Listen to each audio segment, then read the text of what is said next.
The only thing I couldn't find was the dark glasses, as you can see, dressed in black. It's the traditional thing. That time of the season again, and it's black. Men in black.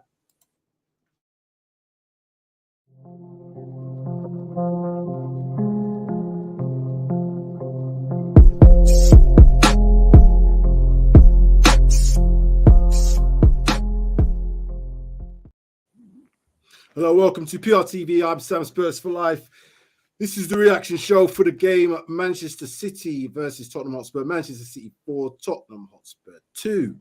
Yeah, I've got a hat on and I'm keeping it on. I'm going to bring in my guest, as always, the one and only Sid Spurs. Sid Spurs. I kind of feel a little bit, what's the word? I don't know how I feel. I kind of feel a bit numb. But is my stream playing up as well? Even that's going to be starting to go a bit messy as well now. Oh, God. This is just not good. Sid, if you can hear me and I'm not jerking or whatever, pause. Then, yes, speak your mind, my friend. I'll try and sort out in the background this stream. So I'm going back to my roots. As people on the old school might know, I'm going back to my roots now. I'm going to change from Sid Spurs to Sid Preston. My hometown, where I was born. We played them in the cup, the Lily Whites, as we both called. So I might have to go from Sid Spurs now to Sid Preston because you know what? This is getting beyond the joke now. Absolute ridiculous. Okay, we went 2-0 up at half time. Don't think we thoroughly deserved it. I think City were the better team throughout. We just done them on the counter. They made two mistakes kind of thing. And then, I don't know what happened second half. All we had to do was sit back and relax. I thought we was a team that doesn't play in the first half, but plays in the second half. This time, we played 5 minutes of the first half, went 2-0 up. And then second half, reverse psychology, I think. We just disappeared, didn't we? We just didn't turn up. I don't know. You know what? The first half was as I expected it. City were going to dominate. We were containing them. We had breaks, we had chances, and I thought the team looked okay. You know, I know this team's about confidence. It's so fragile, the mentality.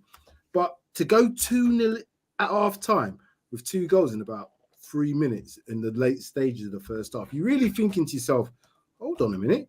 Given our second half, given the way that we play, we could be in here. I knew City would come out and try and at least get the goal early, which they did. I didn't even see that first goal properly. I was just coming back in, you know, sorting myself out. I'd come back from a long journey, I had to get myself something to eat. It's 2-1. And then all of a sudden I said, oh my God, ball on the right hand side. And what did I say? As soon as that ball's on the right hand side, look what Haaland's going to drift. But it wasn't even that. What was we doing to give talk to me about them 2 goals, because as I said, it's a bit of a I don't know, haze. That's the word I was looking for, haze. At half time, like you said, City done what they were going to do in the first half without De Bruyne, Foden, Silva, all of them. We sort of contained them. Haaland didn't even have a sniff in that first half, and I thought, you know what, we're doing all right. We're doing all right. We're not creating much. We're doing all right. Then we went 2-0 up, right? And then it's one of them, innit? Written in the stars, million miles away, message to Levy. Oh. And then second half, and Sam, how many times have I said this to you guys? Perisic is not a Premiership player. Yeah. He done what he done at Inter Milan. He does what he does at Croatia. He's not made for the Premiership. And again today, 2 goals second half. His mistakes. Yeah. I don't know. Honestly, I just don't know. You let them concede. Sorry, you concede a goal in the second half within the first 5 minutes. Then you just sit back and you think, you know what? All right, let's contain this now. They've just scored. They're going to be on the up. But what do? We just make another mistake and we just...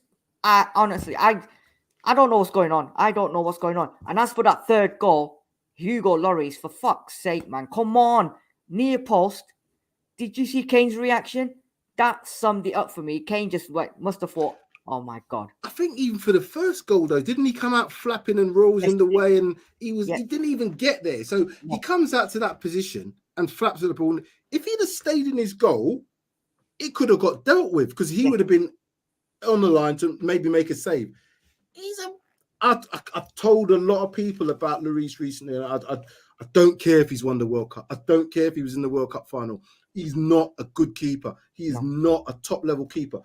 I'm saying this live now. Lloris is nowhere near world class. Nowhere near. I don't care what anybody tells me. I've seen enough about. Yeah, he can save shots. Jordan Pickford can bloody save shots, and I don't like him. And I think he's awful as a keeper. But that's just me. People have different opinions. My opinion of Lloris is he's shocking. And because he's so bad, why is he captain? Because he's so bad. When them mistakes happen, it goes through the whole team again. Do you think if that hadn't happened, we would have conceded that second goal so quickly? I don't think so. If your keeper makes a good save, keeps you in the game, you're thinking you're in this. But no. You know, when we started watching that game, and I just had two words at that first half. Rodrigo Bentancur. What a difference one player can make to this Tottenham Hotspur Football Club, right? And then you got the rest of them. Romero must be thinking, what the hell do I have to do in this team, to not concede a goal? Because he does everything he can. And then he's got idiots, absolute jokers of clowns, whatever you want to call them, playing alongside him and behind him, right? And again, I'm going to say it again. You start with Son. He ain't getting substituted no matter how bad the guy is playing. He does not get substituted. You need to drop this guy. He is becoming as much as a liability as Lloris is. He does not influence the game at all. He does not do anything in that game. Yeah, Kevin, sorry. Kevin, sorry about this. I just want, Kevin, keepers are there to make saves. If deflected, it was a long way out, that deflection, and he saved it. Well done, Lloris. I expected, if it had gone in, we'd have said, Lloris again. So for him to make that save, Kevin, sorry, it was a decent save. It wasn't great. Sorry, Sid, I just had to get that because Lloris is rubbish. He's rubbish. Rubbish. Big up Sam and Sid. Once again, the same Josh players who continues to put our managers under the bus in our back. Turn up. How can we continue to give these guys new contracts? Dead food. I thought Kulu was all right today, David. To be honest with you, I think he was taking the game. He was a threat down that right-hand side. They didn't want to get one-on-one with him. But we can't. How many goals today were conceded through terrible, terrible play from all of them? All of them. 4 goals, Sid. This is what I'm talking about. Ultimate bottle job. Ultimate bottle jobs. People call us bottlers, blah, blah, blah. But this was the ultimate bottles job, right? And I did say yesterday, didn't I? Yeah, we're going to get beat. Because you cannot trust this team with what the likes of... I mean, that 4th goal, Longley's got all the time in the world. And what does he do? He just deflects it backwards, right? Why would you even want to do that? But I don't know. Honestly, there's... It's baffling. It is absolutely baffling. And City didn't play that well tonight. No. They just put the pressure on us when they needed to, and obviously chasing the game. Were we even chasing the game? It didn't even look like we were really chasing the game. We had chances because City weren't playing that great. And they conceded 2 goals, which they would say, how do we do that? So to be fair, when they got them 2 goals early in the second half, I thought, okay, we're back to square one. I expected it to be, I wanted us to go in at half time 0-0. To go in at 2-0, you're thinking to yourself, hold on a minute. Given how we can play in the second half, even if City reacts, and put my hat further down on my head because I just want to just cover up. The way that we can, put the pressure on, I thought even if City put a lot of pressure on, the way we played with the transition, we can catch them on the break. We did a couple of times, but after they scored 2 goals within, 5 or 6 minutes at the start? 8 minutes. 3 and 8. And the first one he's flapped at. He's come out and he's flapped at the first one. Alvarez goal, he's flapped at. So that sums it up. But I think Kulu had a decent game. Every time he got the ball, he was causing them problems. Agreed. He was causing them problems. But, I think them 2 goals came too late in the game. of first half because they went in, and I don't think they had time to react, kind of thing. And then they came out. I mean, when you saw that team sheet, Sam, and you saw no Foden, no De Bruyne, no Diaz, right? You must probably no Silva. You probably thought to yourself, this City's team's there for the taking. They've just got beaten by Man United. Confidence is going to be low. They're going to be there for the taking. But again, we start off slow. We let them dictate the play. Haaland wasn't on form, and obviously Dr. Tottenham for him to score his goal again after 3 games. And then second half, Perisic should have scored. All right, them saying he was a brilliant clearance or brilliant tackle. It wasn't a brilliant. He just fell, and he just got a lucky deflection which went onto the post.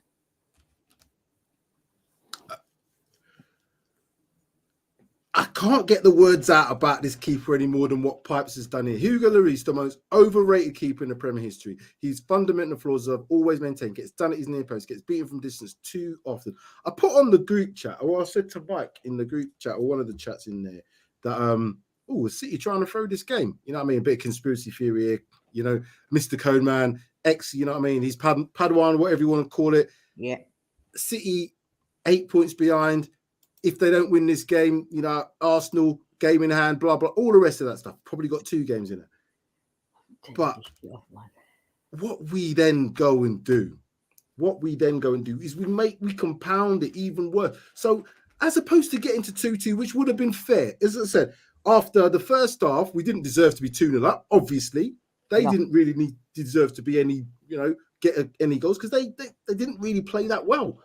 But you got to take advantage of them situations. Being 2-0 up, I expect Conte to go in and say to his players, look, City are going to come out all guns blazing. They got booed off the pitch. Exactly. When does City get booed off the pitch at half time? That's right. They got booed off the pitch. The crowd were not having it. That is, for City crowd not to have it, that must be something. So we're here thinking, all you got to do, see, that's what you motivate your players with. As you said, Son starting the game means he's not coming off. Doesn't matter what he does, he's not coming unless he's injured. That's the only way. And you know what? Sometimes, you know, I'm bad-minded, but that was the only way he was going to come off today. If he'd have got picked up a hamstring or a knock or something, to allow the system change. The system we talked about, was it yesterday we did our stream? Yeah. We talked about how if we don't get that midfield sorted out, we're going to have a problem. Now, when Bentancur's in there, he makes a whole hell of a difference. But when you've got other players that are not contributing enough, Son didn't contribute enough in that game. The wing-backs did not contribute enough. Perisic had an awful game. You've said it time and time again. He's not Premiership standard. I just think he's just seeing the quality of the players around him and thinking he can't raise his game to the... When he was playing for Croatia in the World Cup, he didn't look like a 33-year-old to me. He played pretty much every game. He scored goals. He did everything.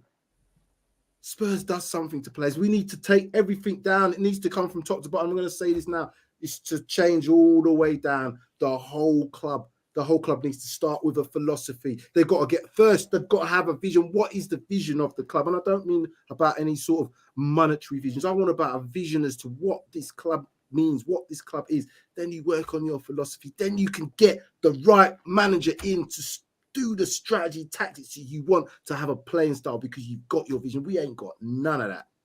And it shows because we just bounce from manager to manager. And all this talk now is Conte out or Enoch out. It doesn't matter who's in charge. It doesn't matter who's in charge. You can't get billionaires like the club like that. I just want to see investment in the football on the pitch. They've got to fundamentally deal with that. If it's investments from other people, partnership, whatever it is, the clubs that we know it's not just going to get sold like that. So we're not going to touch on that, but I just wanted to just get that off my chest. But in terms of the game itself, let's just have a look at some of these stats here because might make good reading for you. I don't know what it's going to mean for me because I haven't really looked at them yet, but I'm going to share my screen and share it with you. And let's have a look and see what we've got.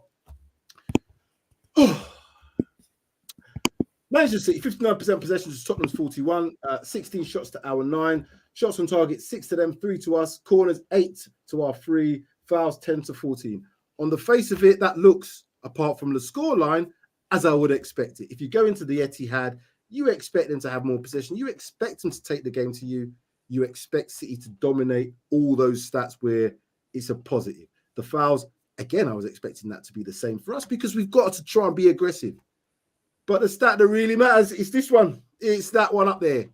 It's that one up there. And you look at this game in isolation, you think, oh, that's probably the right sort of scoreline. But when you're 2-0 up at half time, Sid, how do we do this to ourselves? Why is it that the players can't cope with pressure? I think it's just they don't have confidence in each other. And that's the problem. Romero does what he's got to do, right? Again, that second half, did you see that pass from, was it Dyer? That across the field and he went straight out for a throw-in. Again, business as usual, right? That's what happens, sloppy. Yeah? But I just don't understand it. Any other team at 2-0, and I'm talking the teams that are towards the bottom of the league, at 2-0, they managed the game. They would have defended for their lives, Sid, because they know what you're going to do second half. Exactly. You're 2-0 up against Manchester City, and you know they're going to come at you second half, first 5-10 minutes. What do? You just hold them, you just frustrate them even more, right? And you just try not to let them score. And what do? We just do the opposite. From the offset, as soon as the whistle kicked off, we sat back, we let them at us. And as usual, we've got mistakes in us because I don't know what it is with Tottenham, but that's how it is. And yes, you can't blame Conte for the mistakes. I think first off, 2-0, all right. If it would have been 0-0, I would have been happy with that as well, because as much as City huffed and puffed, they didn't really break us down. We did what we went to do, which is try and get them on a counter, and occasionally we did try and get through. But again, different players on the pitch, i.e. not Son and somebody else, maybe it might have worked. But then the way we capitulated in that second half, man, come on. It's got to be better. And these are professional footballers stealing a living, I would say. Absolutely. They are stealing a living. How can you class yourself as professional footballers when you're making basic grassroots football errors, right? Errors which are costing games. Perisic, Lenglet made a mistake. Dyer's made a mistake. And then your goalkeeper, we said this after the Arsenal game, if your goalkeeper makes a mistake, you've got no confidence at all then. And again, it comes into this game. We've got Fulham away at the weekend. They ain't going to be easy. And then we got Preston North End, and then we got Man City. I'm telling you now, people think Preston North End is going to be an easy one. It ain't going to be fucking easy. I tell you that right now. Going to Deepdale in front of them Preston fans, Tottenham are not going to find an easy game. I guarantee you that now. So bad. It's Conte is tired. This is the problem. Conte, I can't blame Conte for the setup. I was surprised, maybe, obviously, that Son. No, we're not surprised. That's a wrong phrase. I knew Son would start. If it was me, okay. I think Son should have been on the bench today. I also think we should have played a 3-5-2. In hindsight, maybe that would have been silly because we were 2-0 up at half time. But I still think my fundamentals of how we should have played today, we should have been 3-5-2 because we would have had two attackers on the bench. We'd have had Son and Richarlison. Instead, we just had Richarlison, and he didn't take Son off, and Son was ineffective. And the first sub he makes, again, it's almost like a like-for-like change. Who was it that come off? Was it Perisic? Was he the first sub? No, wasn't it? Yeah, it was Perisic for Cess. For Cess. Like-for-like change. Not really changing anything because Cess, although he looked like he huffs and puff, ain't going to get you anything. He's not that player to kind of, right then, I'm going to now tear down this left-hand side. Maybe Spence could have done something like on the right-hand side, but then we've got, who else we've got? Royal. Then he takes Royal off, and it all just goes a bit higgledy-pig. I don't even know what shape we had. Was it Kulusevski playing at wing-back? Was it Dyer playing at... I don't know what was going on. Was it Romero playing at right-back? I don't know what was going on. Kulu played right wing-back. I lost it. I lost the plot after that because I was just looking and thinking to myself, they're either good... I said it's either going to be 4-2 or it's going to be 3-3. It's our luck, innit? Smash a like for the panel. Sorry, Sid. I'm going to put some comments up. You go on. Talk. No, I'm just going to... You know what? It's. I feel sorry for them Spurs fans again that have travelled all the way to Manchester, right? We spoke about this yesterday, and I made you happy yesterday when I showed you the stats head to head with Man City. What did I say straight afterwards, though? Dr. Tottenham will see you soon. 100%. That's what I said. Yes, this is it. And I just don't understand. And I think, you know what? I'm saying it now, and it's on stream. Ladies and gentlemen, make the most of the next 16, 15 games and see Harry Kane, because Harry Kane, if he's got an ounce of a brain on him, he will not be at this club next season, because he knows deep down which way the club is heading, which way that chairman wants the club to go. He needs to leave this club. And in commentary, they said, "Oh, Harry Kane, look what he's done. He's only one goal off Jimmy Greaves' record, and for him, the goals will be more important than trophies." And I'm like, mate, no, a record is a record, but I am sure Harry Kane will want to win something, right? And I've said it, and I'll say it, and I keep saying it. I think this is the end of Kane. Kane will not be at this club next season. Will not be at this club, because, and I know a lot of people will be saying, no, he'll stay. Conte ain't going to get backed. And Daniel Levy is looking to get rid of someone to blame. And Conte is the one who's going to blame, because he's going to turn around and say, he didn't sign the contract. He wanted more money. We told him to sign the contract. He refused. Blah, blah, blah, blah, blah. Right? Pedro Porro, again, we're stalling on fees for him. We offered 12 freaking million for Trossard. He's gone for 27 million to Arsenal. They're laughing all the way to the bank. Again, we're linked with Oblak. What we're going to give him? 5 pence. Then we're linked with somebody, I think Zaniolo, who've been linked with all season. Again, we've gone back to them for a loan deal. This club is becoming a joke, absolute joke. And that chairman is taking us all for a ride. Absolute ride of a lifetime. Forget the big one at roller coaster at Blackpool. This guy is taking us on a waltz or whatever he is, right? And he's spinning around like Kylie Minogue said. It's not helping matters with what's going off field. It's not helping matters that we don't know. Well, we do know who we signed. Nobody. We signed him. And we don't know the future of Conte. We don't know the future of a lot of things at the moment, because I think there's going to be some real fundamental changes. Whether that's going to be through changes in the board, there is going to be some real fundamental changes happening at Spurs over the next few months, because this can't continue. There's a mentality. It's not something new. We probably know, but we try to address that mental issue by bringing in managers of real strong mental quality. Jose Mourinho and Antonio Conte, two of the strongest mental managers on it. Jose studied psychology. I know that fact. And Conte is that type of real passionate guy who, he leads by example. His passion for the game, he doesn't want to lose, but it's almost like that's taken out of him. He knows, even though he scored the first goal, he probably knows himself there's a mistake in this team that's going to cost us. His problem is he's compounding that by keeping on playing these players. He has to drop Lloris, but he's not going to, because I guess the stature of Lloris being at the club 10 years, he's the club captain, he's a servant, he's a World Cup winner. I look at his 10-year career at Spurs, and yeah, we've got to a few finals. He's not won anything. That's not down to him. Obviously, I'm not going to point the fingers at him to say, you're the reason why we haven't done that. There's a whole host of reasons for that. But I don't really think he's been that good. I'm not just saying that now. I really don't. I never thought he was good with his feet. Everybody keeps saying, oh, he's a great shot stopper. That's what he's in goal for. Do you know what I mean? Danny Ings he scores goals for wherever he goes. Is he one of the best in the world? You probably say, no, he's not. He scores goals because that's what he's there to do. Lloris is there to be a goalkeeper, to stop shots.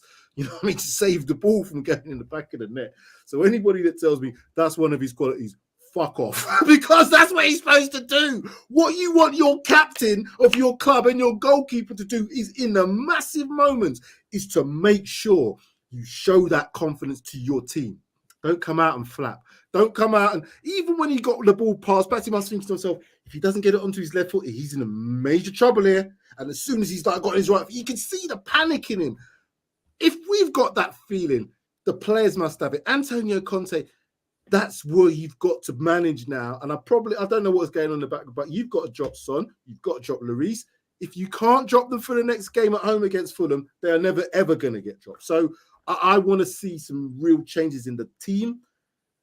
I don't think we're going to see Conte's body language, not like we did last season. When we had, 8 games to go, 10 games to go after that Burnley defeat. I don't think that's not happening again this season for us. What do you think?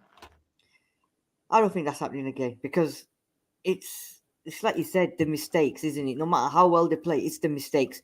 It takes us 45 minutes to start a game sometimes, and then we're huffing and puffing and we're trying to blow teams down, which in some instances work. Some it doesn't. But the underlying problem is the defense and the mistakes that we make. Going back to what you're saying, our captain, I've never seen him shout, lead by example, or do anything when we concede a goal, when we score a goal. You look at Ramsdale, what he does when they score, when he makes a save, or what he does. You look at Pickford, you look at them kind of goalkeepers. That's the kind of goalkeeper that I want in my goal. The shithousery that they do. They wind them up, right? They wind the fans up. They do all kinds of nonsense. What does our keeper do? Absolute nothing. He winds himself up. That's what he does. He doesn't encourage none of our defenders. He doesn't do anything. There's nothing. And if your captain is not doing any of that, right? You've just conceded 2 goals in 5 minutes. You need a captain to say, boys, fuck's sake, come on. Let's get this together. Sort it out. Come on. But if he's not leading by example from the back, you've just conceded 2 goals. Who's going to give you? All right.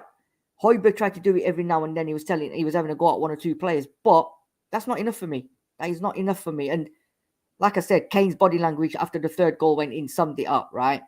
If people haven't seen it, then they need to see his face, and he's shaking his head, thinking of this is my captain. This is, you know what, we were 2-0 up and we've just lost the game. You know, I don't know what's going on. And what you said before as well about changes and that, you know where the changes are going to be. The managers, players are going to stay where they are. I agree. The manager will take the blame. The manager will take the hit. The players will still be there, the same players. He ain't going to go and buy anyone, right? We've got about 500 players coming back on loan. Them lot down the road are probably winning the league. Maybe, maybe not. Chelsea are buying every single player left, right, and centre. I don't know how how they're getting away with it, right? But it's the performances on the pitch for me. You know, there's certain players are not giving anything at all, right? And I would not be surprised as well if teams came in for some of our players. Kane for number 1, Bentancur's another one, Kulusevski, Romero. I would not be surprised, right, if somebody came in with bids for them. And I would not be surprised if Daniel Levy takes the money, because he's got Eric Dyer, he's got Ben Davies, he's got Davinson Sanchez. You know what I mean? Fucking Gary Neville, what was he on about? Tottenham have got a really good squad at the moment. If you look at the bench, they've got Sessegnon, they've got Sanchez. Just shut up, man. What is he talking about? He's taking the piss. Gary Neville does that. He kind of makes that he's serious, but he's taking the piss. I've seen him do that before. He knows we ain't got a strike because Manchester United are where they are now. People can kind of, you know what I mean, start getting a bit leery and stupid like that. That's top 4 gone, Sid. I'm going to show this. The table as it stands after today's defeat. We've played 20 games now, so we are over the halfway mark. 5 points off top 4. With Fulham to play next. They could go above us. They could go above us, Sid, if they beat us. Is top 4 gone? I don't think so. I'm going to say my pick. Sorry. Top 4's not gone. And it's not just a mathematical thing. Top 4's not gone because clearly there's a lot of games to go. 18 games for us, 19 games for the rest and above. Even more for Arsenal. So I think you could probably count them top 3. I think the top 3 are going to be in the title race themselves. I think we're battling for Newcastle for this 4th place, in my opinion. Fulham, Brighton, probably all the way down to Chelsea are going to be fighting for this 4th place. And if we're not careful, where Chelsea are now, we could end up close to that than we are the top 4 currently, because things aren't good. And I'm concerned that Conte just goes through the motions because things behind the scenes are known. As he said, we need more people to come out and say what's going on. We need Daniel Levy to come out and say what's happening. Not necessarily tell us the ins and outs, the little things that, might have happened behind the scenes. I just want to say, what is going on? Did you appoint Antonio Conte with a view to backing him? Because it doesn't look like it currently. Doesn't. This transfer window, we should be buying players now. Yeah. It's like every transfer window, isn't it? We should be buying players. But when you're offering 12 million for a player they said we want 25 million, then it's not going to happen. When you're offering, when somebody else says we want 45 million for that right back that you want, we're offering 30 million, then we're offering 35 million, and then we're saying, oh, you can have 35 million and the add-on fee the sell-on fee for Edwards. You don't have to pay us that. You can have him. If a club is asking 35, 45, 55, 65, whatever million for a player, they've put a price on that player. Why would you then go? It's like you're going into a shop in Harrods and saying that jacket's worth £1,400. Oh, that's right. I'll give you 600 quid for it. The price is what you see. You've got to pay for it. Simple as, right?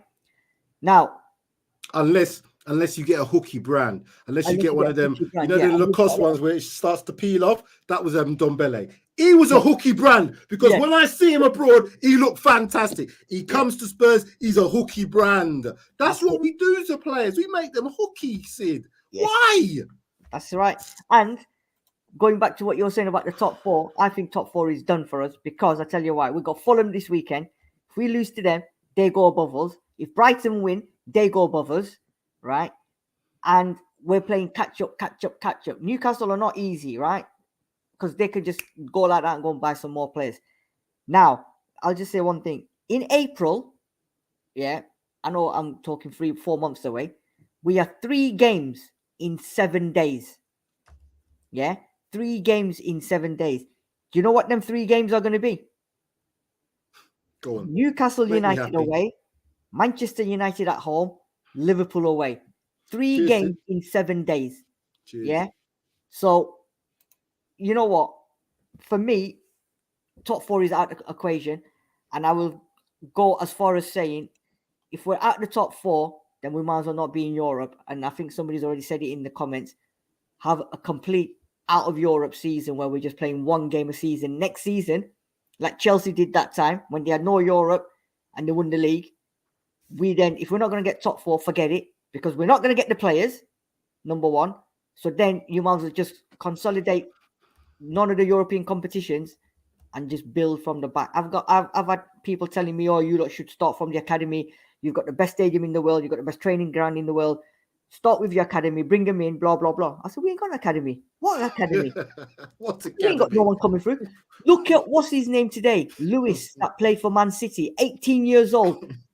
What a prospect he is. Yeah.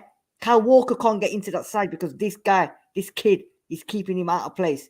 And this kid can play right wing back and he can play in the middle of midfield as well. How good was he today? This is the kind of players we need to bring in. But no, we're not going to do that. I don't understand. We make mistakes. Marcus Edwards, he came through the system. We let him go. Yeah. Then we want to try and buy him back. Yeah. They said no. I would say no too. What about Madueke, the one that Chelsea have just signed that we let go, and then we wanted to buy him. Now they went and bought him because they wanted him. They've got him. This is what I'm saying. The club makes mistakes. Nobody can tell me that we haven't spent money. Yes, we might have a net spend that's low or whatever it is, but nobody can tell me that we ain't spent money at this club. We've just made absolutely shocking decisions with the transfer window. And it's almost a catch-22 situation now with not being in Europe. If we're not spending the money now to get players in to try and push us for winning cups and getting into top 4, why in the hell would we spend big money to get players in if we're not in Europe? It's a massive catch-22 because I said before, being in Europe is there's no point in just qualifying to be top 4. It's a financial thing because what it then allows you to do is spend on your team to rebuild, to get yourself into that top 4 again, to then enable you to win something. I had all high hopes this season. I told you, everybody knows what I've said, but it wasn't with just a chess. It was looking at how this season was going to pan out. Look how this season's panned out. If you'd asked them Arsenal guys at the start of the season, they were just happy to be in the top 4. Look where they are now. 5 points clear, a game in hand over Manchester City. That wasn't have been looked at and thought, oh, wow, that's going to happen. But this season's been a crazy one. Liverpool in 9th, Chelsea in 10th, Newcastle in 4th, Manchester United in bloody 3rd. They were a bloody basket case, as Sean likes to say, not so long ago. Now look where they are. They're actually thinking that themselves they're in the race. As I said, I have a feeling I know where this is going to end. And it's not going to end well for us this season, put it that way. Where do you think it's going to get to? Because tonight's game, if you looked at it in isolation, I knew it was going to be a tough game. We all said it. You said it was going to be a loss. I said it at the best, we're probably going to get a draw. I knew there'd be goals in it because City are not the same team as they've been in the past. But they're playing at home. They are the champions, and they're champions for a reason. When you're 2-0 up, you got to understand the game. Now, again, in hindsight, I don't think we played that well in the first half. I saw where the problems were definitely out in them wide areas. Perisic wasn't having a great game. What can you do? Maybe change something there. You could probably put Longley to the left back or Ben Davies or even Longley and then bring in another centre back if you want to keep your 5 or go to a 4. But most importantly, stop them playing through the middle. They didn't even have Kevin De Bruyne playing today. Sid, Kevin De Bruyne, the most influential player there, just was sat on the bench just messing about with his shin pads. What does that say about our team? I think he must have had an injury or he's not played well last game against whatever. And I think he just rested him because Pep can do that because he's got a squad of players that he can. If he's not playing, then he's got players that can come in and do well. And I think that's exactly what they've done. I think at halftime, him, Foden, and Silva were warming up to come on. And within the first 5 minutes, when they scored the 2, he probably thought, you know what, nah, these lot have pulled it back now. I don't need these 3 to come on. And I'll let the rest of them carry on. And lo and behold, they've done what they've done. Before I say other things, we've got over 60 people on here, guys. Please subscribe, follow, and smash that like button. Because obviously there's people coming on, watching us, we're having a meltdown. I've been talking about Spurs. So just smash that like button. Thank you very much. But yeah, I don't know. You know what? I'm now looking at, forget top 4. We're still in the Champions League, right? AC Milan ain't doing that well as well. So, you know, we're away to them. If we can get a result, you never know. Because at home, we can do them if we have to. Even at away, if we come back with a draw or a win. We're still in the FA Cup. Listen, Manchester City last season, when we beat them, Burnley beat them, they were on a 21-game unbeaten run and they won the league, right? I'm not saying we're going to go on a 21-run unbeaten run and win the league, but if they learn from today, if they learn to cut out their mistakes, I know we've said it time, week in, week out, mistakes, and they still haven't learned, but if Conte can get 1 or 2 players in that he wants, right, and we build as a unit and cut them stupid mistakes out, we could go on a run. We could maybe, like you said, Sam, get top 4, which I think is out of our reach. But anything is possible. I'm not holding my breath, but you know what? If we don't get the signings, then I don't think we will. And then what we should do is just forget about top 4, concentrate on the Champions League. Not that we're going to win it, but you never know. You're going to be in it to win it. And then you got the FA Cup. Because big teams are getting drawn against each other and they're going out one by one. That could be, you know, we could get to the FA Cup final and then sack Conte the day before the final. Oh, this club is it's hard work with this club. But it's not a surprise. I wasn't surprised. Like I said, when it was 2-0 at halftime, I was pleasantly surprised that we were winning. But when I came back into the front room after having a little bit to eat in the start of the second half, I wasn't surprised at all. I was like, okay, it was back to 0-0 effectively.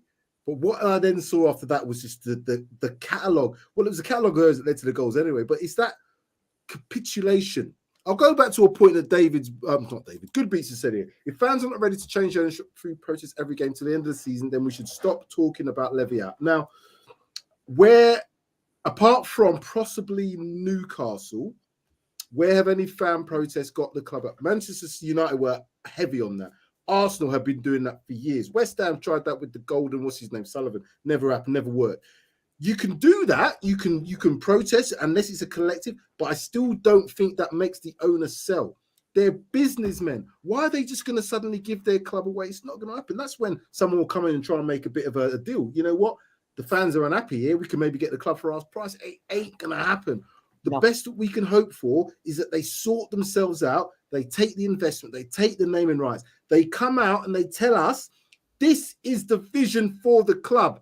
Not the manager talking every single week. He has a press conference. He has a recorded press conference like what he's done before, but spells out this is the vision for the club.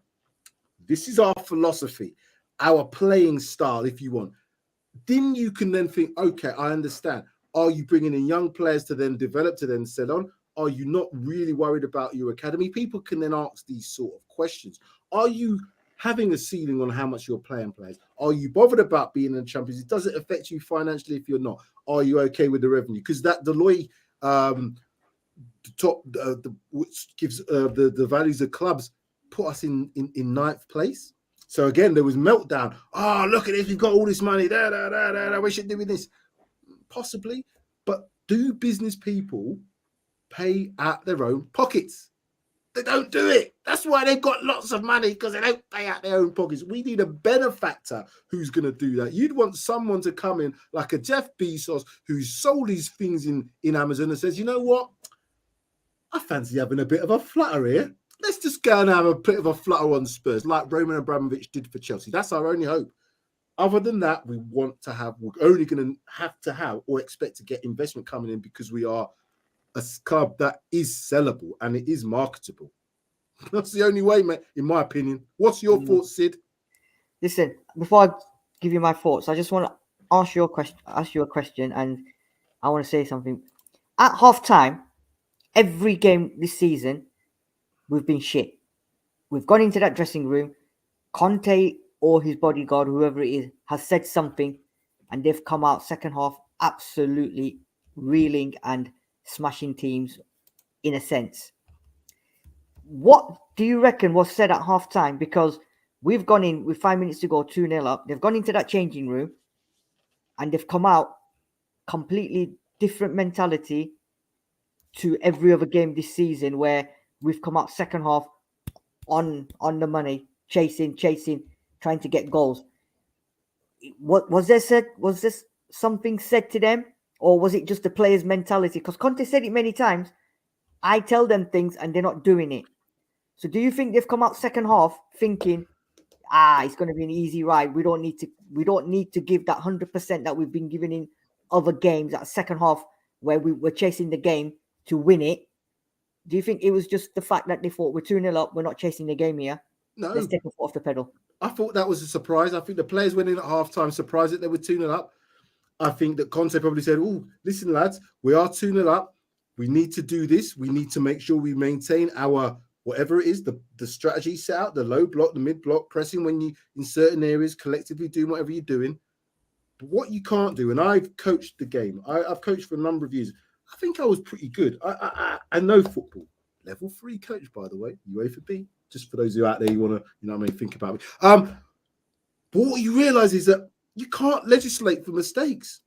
No matter what you say, you could give the best team talk, you could have the most motivational speech in the world. If someone fundamentally does that within a couple of minutes of the second half starting, you know what's going to happen next. It's Manchester City. They've won the Premier League 3 times in a row. Is it 4 times in the last 5 years? I can't remember. Whatever it is that they've been doing. They're not just going to say, the game's over. No. We're 2-0 down. God, the Pans booed us off. Pep's not very happy. They're not going to do that. They're going to do what they did. You have to be strong mentally. It's not anything. As Pipes has said, look what Southampton did when they were winning against bloody Manchester City. Do you know? It's not impossible, but we're so fragile. As soon as something like that happens to us, And it's because it's the keeper and the defense that makes the mistakes that always seems to lead to goals. That is the other thing that I cannot get my head around. Manchester City made mistakes tonight. Yes, they conceded them 2 goals to us, but they still made other mistakes that didn't lead to goals. It was just like, why does that have to be our Achilles heel?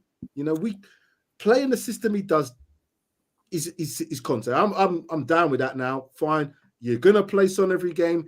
You're gonna play Dyer every game. You're gonna play Harry Kane and Lloris. That's it. He's golden boy. Yeah.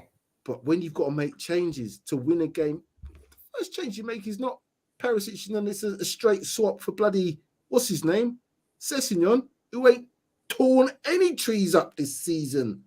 What's happened to Spence? Why can't he get thrown in and just say, you know what? They don't know what he's like. Spence needs to go. Simple, because Conte's made it clear now, and I think every Spurs fan has got it into their head now that he ain't going to start no matter what the circumstances. Even if we haven't got any right wing backs or left wing backs playing, Spence will not be playing at all. So what they need to do is let him go on loan. I know Southampton and 2 other Premier clubs are looking at him. Just let him go on loan. Yeah. Just get it done with. Let him go and get the experience that he wants, and then you decide in the summer what you want to do. So just let it go, because he's winding a lot of fans up now because he's just not playing him, and he keeps saying he's not my player. I never wanted him as a club signing. Fine, not a problem. Yeah, but for whatever reason, they bad management. In my opinion, it's bad management. You shouldn't do that to players, because you never know when you're going to need them, and we've needed them this season. In terms of our wing backs, shocking. Yeah, this is it. You know, and I think what Canis is saying here, I totally agree with him here. What was Forster bought for? What does he have to do to get a game? He must be poor in training. Yeah, I agree with him. You buy players as backups.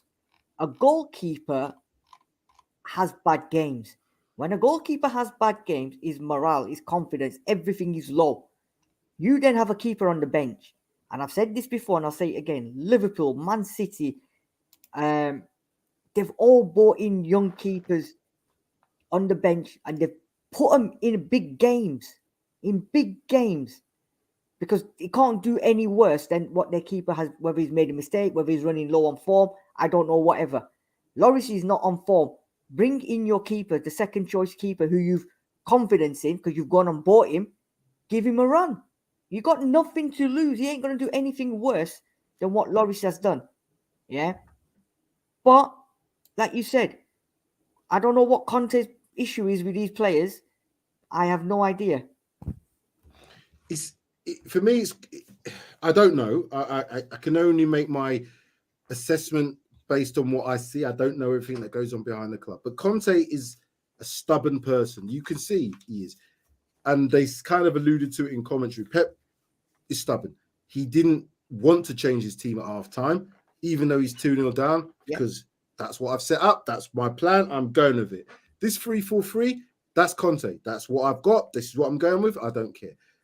But what he's failing to understand, well, he's not failing to understand, I'm saying he's failing to understand, is that you need every single player in your squad. You have to motivate every single player. It's about managing egos. It's about managing people that are on 100,000, 150,000, 200,000 pounds a week, who haven't got any trophies to say, who haven't got a team that, is really challenging for winning the league, if in fact, not got too many winners within there in the club. You know, you might have got, as I said, World Cup winner Lloris.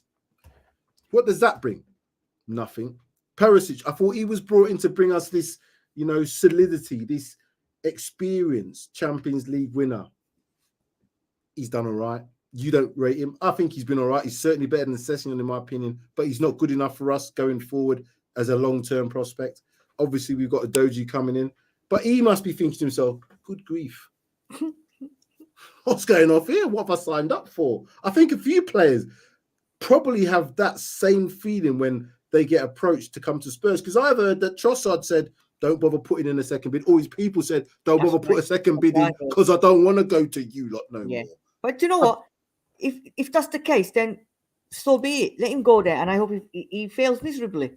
You know what I mean? He won't fail though, because I think it's a great signing for them. Yeah, Back up to Odegaard, fantastic signing. He can even play off that left if he wants to. Yeah, well, Martinelli. Time will tell, but we don't know. That's what we've heard, that he said no, I don't want to, whatever. Bottom line is we offer 12 million. Simple. That is the bottom line. Whether he said no or not, I don't know. But to be at that table to discuss a deal, you have to match what the club wants. 12 million is a piss take. Yeah. So you're not going to the table with 12 million, mate. I'm sorry, you're not going to the table with 12 million. David, I know it was a terrible split by Longley, but it was a straight ball right down the middle of the pitch. So where the hell was Dyer? He's a defender who's supposed to be in the middle. I guess in that last 10 minutes, Dyer was probably trying to go further forward and be in a play. But again, you're right, Kevin. A long ball doesn't necessarily have to lead to a goal. He was there. He was in front of the play. He was in front. It wasn't like he was shoulder to shoulder. He was in front. He just made a fundamental error. Like I said, if I see that in an under 12s game, I'm not happy. Even though he's a 12-year-old, I'm still not happy. So what Conte must think when he sees that from professional football, who's on loan from Barcelona, let's not forget. Let's not forget he's from Barcelona, supposedly, but he's on loan to us. So that tells its own story. Sam, sometimes it's best to laugh next weekend, perhaps. I don't know. The only time I'm going to laugh is probably 12 days' time, when the end of January, I get to 1st of February, because this dry January thing is not helping. It's not helping. Spursy's 1-4-1, Jodi. Time to put the whole club in rice. Soak them, fam. Soak them. Tell me about the joy of football. I will tell you that without Riyad Mahrez, it is worth nothing. Is you a City fan? I'm not sure. Simply as the club's vision is money, money, money, while the team goes down the toilet. In the sewage at the moment. Not even in the toilets, in the sewage. David Clark, the golden chest of NFL franchises coming to Spurs, and you think they're going to sell up. This is what I'm saying. They're not selling up.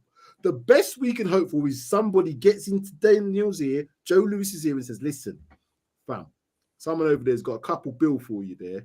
You can take a little share, but maybe sell them 20%, 25%. That's the only way.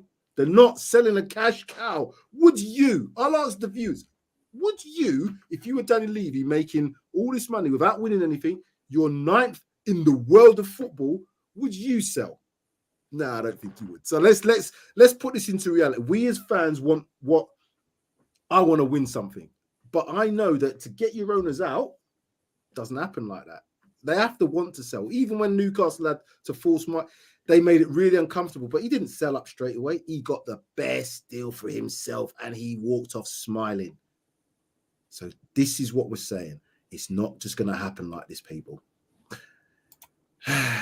Tucky Bear. Ryan Mason's getting warmed up to money for a few games if Preston beats Spurs in the FA Cup. Sid, as a Prestoner, are you a Prestoner officially? You might as well support. Well, that's what I'm saying. You may as well just become a Prestoner again. Well, forget. Go on, I did say at the beginning of the show while you went thingy, I said I might change it from Sid Spurs to Sid Preston now.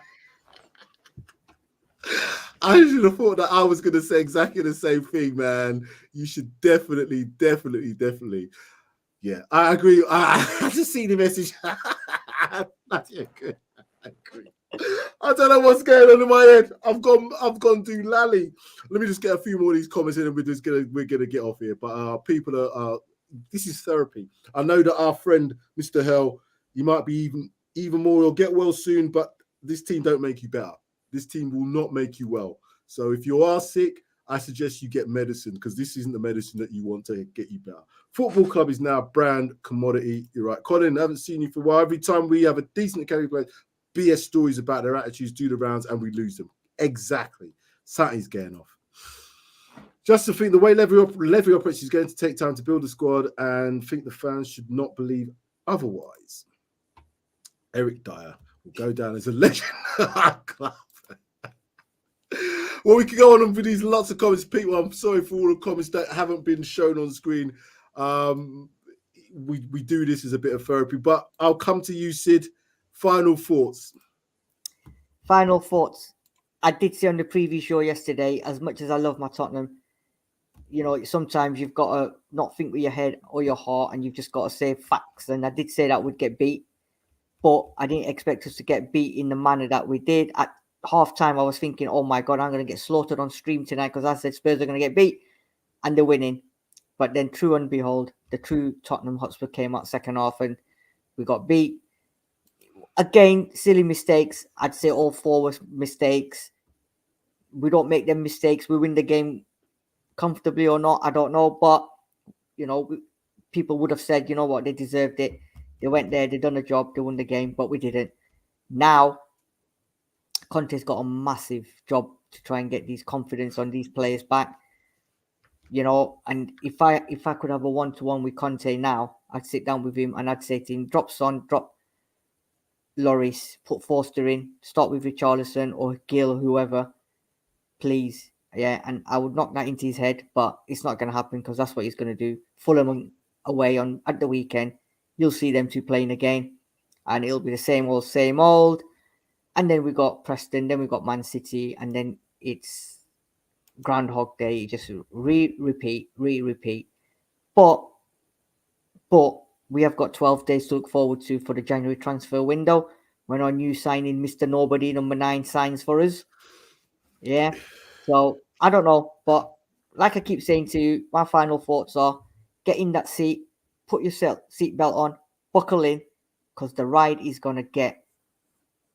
You could probably take out a couple of our videos from last season, probably around about this sort of time, and you can probably, we did that. We said, buckle up, people. This is going to be a ride. It was a ride because it was an emotional ride. We had the losses, and then we had the last 8 games where we went on that fantastic thing, and life was rosy. We got top 4 at the expense of them lot, and life was rosy. Now look at it. Now look at life. We're still in the mud again. My only thing is that we've seen this before from Tottenham. And to me, what I saw tonight was, even though we're fragile, the players were still looking like they were playing for, well, certainly the players that started looked like they were playing for him. My only issue with Conte at the moment is the substitutions, his stubbornness about playing players and not playing other players, not wanting to drop informed players. Why have we got Forster? Questions have been asked about that. Why did we buy Spence? Questions have been asked about that. Why has Basuma suddenly gone backwards? Why does Basuma look like he's playing for a bottom 3 club when all the talk was this guy's going to play for a top 4? He should be wet. Why is he looking like he's gone backwards? You know, Matt Doherty, up and down. Did you see that shot from Emerson Royale in the first half when he chapped it? It's just on the edge of the box. I'm thinking, I know what's going to happen here. I did that because I knew it's going to be a try. I knew it was going to be a try. That guy can't shoot. He can't bloody he can shoot. hit though. But he headed the goal. Well done. But he couldn't miss that one. I could have scored that one, Sid. That one I could have definitely scored. We will get on a run. No one thought that we'd be 2-0 up at half time. Good beats. You are really trying. Basuma might need time to settle in. How much time did he need to settle in? How much time did we need Lo Celso to settle in? How much time did we need Ndombele to settle in? How much time did we need? Who else have we got rid of? He's gone to Ajax. I forgot his name. Bergwijn, Steven Bergwijn. Yeah. How did that happen? Do you know what I mean? Players gone ripping it up. He's ripping it up at Ajax. I saw Ndombele ripping it up in that game. I'm going. It's time to go. Sid, do you want to say goodnight? Do you want to say goodnight to people? Because I think I've lost it. Even though I'm not drinking, people. Thank you very much, everyone, for watching us tonight. Thank you for all your comments as well. And please smash that like button. As always, win, lose or draw, we'll be back at the weekend with a preview show for the Fulham game and the reaction for the Fulham game.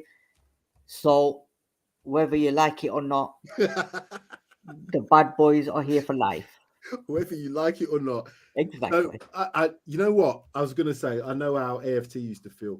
Well, I do now. No, I'm only joking. I can't even have a laugh at their expense anymore. This is how terrible this is going. Can't have a laugh at them lot's expense. Yeah, we'll be here. This is what we have to do. We're Spurs fans. We got to support our team. There's a lot of things that's going to happen. This is going to, as again, rinse and repeat. This is going to be some massive games coming up for us. We've got a massive transfer window of 12 days left. Let's see what happens in those 12 days. We have to bring in some players 2 at minimum, in my opinion. Whether we do or not, Sid, is another matter. But thank you all for watching. It's been a pleasure. Hopefully, got all your comments out. Canners, well done, lads. It's hard work. It's hard work, fam. You know it's hard work. It's hard work. Region as well. We forgot about him. What happened to him? Jesus Christ. Region, yeah. We sold Aurier.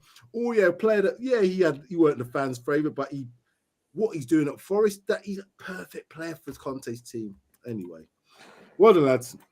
Sid, thank you very much. Make sure you tune in for the the preview show. Preview. I don't even know when it's going to be yet. We'll do it some other time. All right, that's it. We are out. I'm trying to find the music, and it's here. Found it now. Okay, see you later, peeps.